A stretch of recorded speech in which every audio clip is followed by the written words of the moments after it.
নমস্কার বন্ধুরা, আমি অপর্ণাস কিচেন ডায়েরি চ্যানেলের পক্ষ থেকে আপনাদের স্বাগত। সামনেই জন্মাষ্টমী, গোপালের জন্মদিন বলে কথা, আর তার পছন্দের নাড়ু বানানোর কথা ভুলে গেলে চলবে? চলুন গোপালের পছন্দের নাড়ু বানিয়ে নেওয়া যাক। আর হ্যাঁ, আমাদের ছোট্ট পরিবারে যুক্ত হতে চ্যানেলটাকে সাবস্ক্রাইব করে আমাদের পাশে থাকুন। অনেক গল্প হবে, মজা হবে, আর থাকতে সাথে কিছু ট্রিক্স অ্যান্ড টিপস। চলুন তবে রান্নাবান্না শুরু করা যাক। একটা মিডিয়াম সাইজের নারকেল কুড়িয়ে নিয়ে তার মধ্যে 1 কাপ চিনি দিয়ে আর সামান্য একটু লবণ দিয়ে ভালো করে নাড়াচাড়া করতে হবে। আর হ্যাঁ, গ্যাসের ফ্লেম যেন লো টু মিডিয়ামে থাকে। আমরা সবাই জানি জন্মাষ্টমী হলো শ্রীকৃষ্ণের জন্মতিথি। ভাদ্র মাসের কৃষ্ণপক্ষের অষ্টমী তিথিতে রাত 12টায় মধ্যরাত কারাগারে দেবকী ও বাসুদেবের ঘরে জন্ম নেন তিনি, অন্যায়ের অন্ধকার দূর করতে, ধর্মের আলো ছড়াতে। জন্মাষ্টমীর দিন শুধু উৎসবের নয়, ওই দিনটা হলো প্রেম, ভক্তি আর ন্যায়ের জয়গান। এই দিনে ঘরে ঘরে ভোগ দেওয়া হয়, আর ঠাকুরের প্রিয় মিষ্টিগুলির মধ্যে নারকেলের নাড়ু প্রথম সারিতেই থাকে। আর এই নারকেলের নাড়ুটাকে স্পেশাল করার জন্য এর মধ্যে কিছু স্পেশাল জিনিস যুক্ত করেছি। কিছুটা পরিমাণে পেস্তা বাদাম ভালো করে কুচি কুচি করে নিতে হবে, আর দিয়ে দেবো কিছুটা পরিমাণে কিশমিশ কুচি, আর দেবো কাজু বাদাম কুচি। আপনারা আপনাদের পরিমাণ মতন দিয়ে দেবেন। এবার নারকেল ও চিনির মিশ্রণটার সাথে ওগুলোকে ভালো করে মিশিয়ে নেব।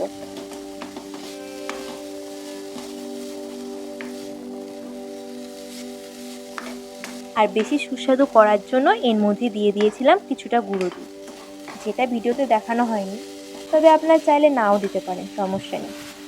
আর দিয়েছিলাম কিছুটা পরিমাণে ময়দা। ময়দাটা অপশনাল, চাইলে আপনারা দিতেও পারেন, আবার নাও দিতে পারেন। তবে অনেকে ময়দার বদলে সুজিও ব্যবহার করে থাকে।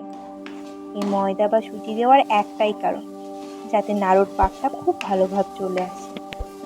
ময়দাটা দেওয়ার পরে একটু যত্ন সহকারে খুব দ্রুত নাড়াচাড়া করে নামিয়ে নিতে হবে।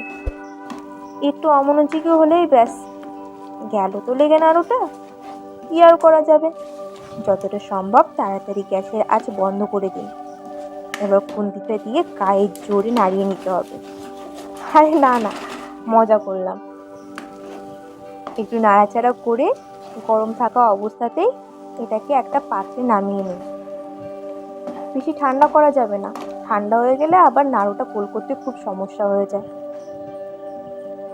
এবার গরম গরম নাড়ুর মিশ্রণটাকে একটি পাত্রে নামিয়ে হাতের সাহায্যে গোল গোল বলের মতো পাকিয়ে নিলেই ব্যাস তৈরি আমাদের স্পেশাল নাড়ু। এবার মন খুলে ভগবানকে নিবেদন করুন, আর আপনারাও প্রসাদ হিসেবে গ্রহণ করুন। আমাদের ভিডিও যদি আপনাদের ভালো লেগে থাকে তাহলে লাইক, কমেন্ট, শেয়ার করতে ভুলবেন না যেন।